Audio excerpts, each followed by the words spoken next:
Ashama harka fuudhee kabajamtootaaf jaalatamtoota chaanaalii kiyyaa lammii jalatti argamtan kan biyya keessaa kan biyya alaa akkam jirtan akkamii sa'aatiif yeroo kana geessan anis obboleettiin keessan nagaa fayyaa koodha galata waaqayyoo isinis bokkuma jirtanitti akka nagaa fayyaanaa jiraattan obbolawwan koo hundumti keessanuu abdiin qaba anis nagaa koodha nagaan na bira jiru dachaa dirribiidhaan isin birallee haa jiraatu isiniin jechuun barbaada egaa ka obbolawwan koo warroonni miidiyaa kanarrattis wal barane ta'ee warroonni gara duraaniitiinis qaamanis wal beeknee amma immoo karaa miidiyaatiin wal hordofaa jirru hundumti keessanuu nagaa keessan naaf jirtu miti anis nagaa koo isiniif jira isiniin jechaa har'a ergaa gabaabduu wayii dhaammachuun barbaada silaa ergaa kana samoonuu himaa dhaammachuu yookaan kaleessallee yookaan eengaddafaa ture garuu haalli naaf hin mijanne ammas immoo darba hin qabu saatii qaburraa xiqqoo aarsaa godhee guyyaan isaatis bulbulu hiriyoota koo hundaaf akka ergaa dhaamsa kana dhaamuuf gara keessaan dhufee jechuudha. Innis maalidha egaa ka akkatti ba'an beekan malee akkatti galan hin beeknu hundi keenyayyuu jechuudha. Haga bakka jirrutti garuu waaqayyooma abdii godhannee haala kam keessattuu of jabeessinee jiraachuun immoo dirqama keenya jechuudha. Keessattuu ijoolleen mana namaa jiraannu of jabeessuu qabna jechuudha. Keessa keenya of jabeessuu qabaanna osoo kallattii adda addaatiin illee keessi keenya nu diduuyyuu of jabeessuu qabaanna jechuudha. Isa kanaadha anillee amma imala gara biyya kootii taasisuu fanan ta'a.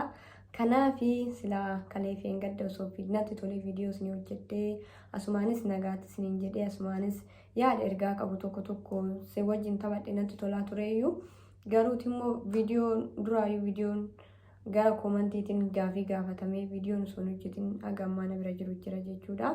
Sababa kanaafuu rabbi yoo na gargaaru fuulduratti innis waan hojjetamuu qabu darba hin qabu.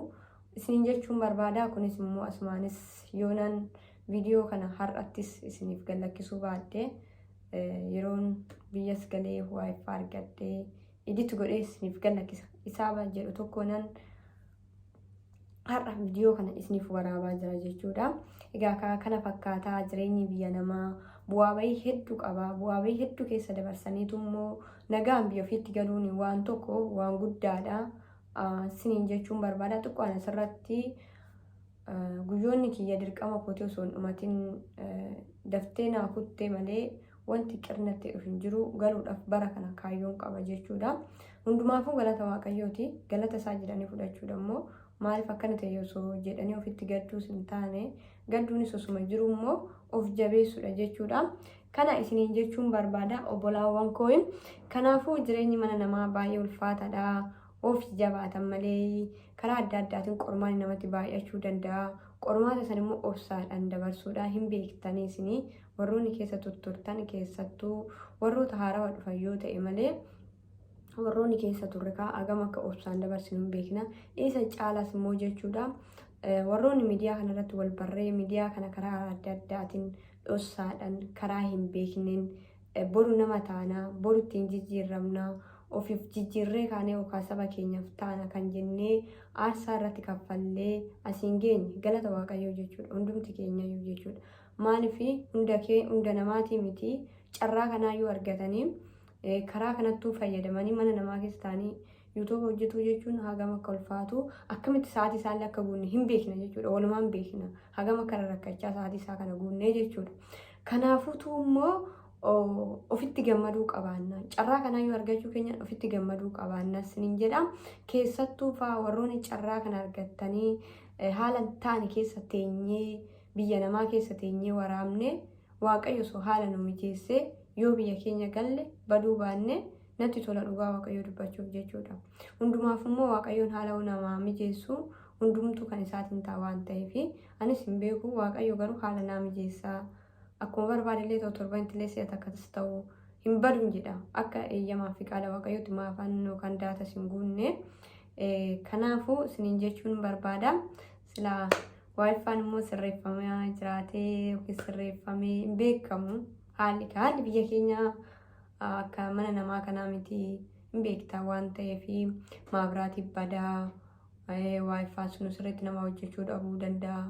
karaa adda addaatiin biyyi keenya immoo hin beekne hundumti keenya waa'ee biyya keenyaas jechuudha. Kanaafuu haala kanaafuu anis hin badu jechuun barbaada. Keessattuu warroonni galtanii aarsaatti kaffalaa turre baddanis obboloota koo yaa jabaannu jabaadhaa isiniin jedha. Dhaamsiin qabu kanumaadha. Itti aansuudhaan immoo dhaamsiin ani qabu kaa warroota mariyyootaan koo asitti hafeenii isinis waaqayyoon nagaan isin haa fiduu, nagaan koottaadha. Anas immoo waaqayyoon nagaan naa galchuu, hunduma kan caalu fayyaadha, nagaa hangaluudha. Akkan immoo nagaan galullee abdii guddaan qaba. Haadha keenya qulqulleetti Dubree Maaramii abdii godhadhee waaqayyoon abdii godhadhee abdii ofiifis abdii godhadhee abdii guutuun qaba jechuudha. Eeyyama waaqayyoo yoo ta'e akkatti ba'an beekan malee akkatti galan hin beekan akkuma dura jedhee kaasee jechuudha. Kana fakkaataadha. Har'aas sagalee isinirraa isin baay'isuu ergaa fi dhaamsa tanumaa dhaammachuu fi hiriyoottan koo akka lubbuu isin jaaladhu hundumti keessanuu yoon isinitti illee dhiyaadhee keessa keessanis beekuu baadhee miidiyaa kanarratti ijoollee yuutuubaroota hojjettan hunda keessanuu dhiira ta'e dubartoota ta'e hunda keessanuu baay'ee isin jaaladha, baay'ee isin kabaja. Nuti dhuguma nama addaati. Sa'aatii kana ga'uun keenyas hundi keenya warri mana namaa keessa jirru warri sa'aatis guutaa jirru akkasumas warri sa'aatis guunnee mana namaa keessatti haalli nu mijachuus dide irratti haa jabaannee akkuma tatta'e waanuma arganne haa hojjennu siniin jedha. Viidiyoo namaallee hin gallakkisne koopiraayitii nuti taa kan jennee sodaannu warri itti fayyadama isaa hin beekne haala ittiin viidiyoo namaa tokko fayyadamtanii waanuma sammuu keessanii isin ajajeen waanuma bakka dandeettii keessan tokkootiin yaarratti hojjennu isin jechuun barbaada. Kanumaadha. Warri immoo mana madaamii keessa jiraataniitis yookaan obbolaawwan koo chaanaal isin qabne immoo hojiin keessan hojii gaarii isiniif haa ta'u. Seenaan keessan immoo seenaa jijjiirame nagaan biyya keessanitti deebitan isiniif haa ta'u. Isiniifis hawwaa isiniin jechuun barbaada. Fayyaan haa ta'adha. Bakka jirtanitti waaqayyo sifaana haa ta'u. Viidiyoo biraatiin deebi'ee wal argina. Hin badu isiniin jechuun barbaada. Baay'ee isin jaaladha, baay'ee isin kabaja. Bye bye.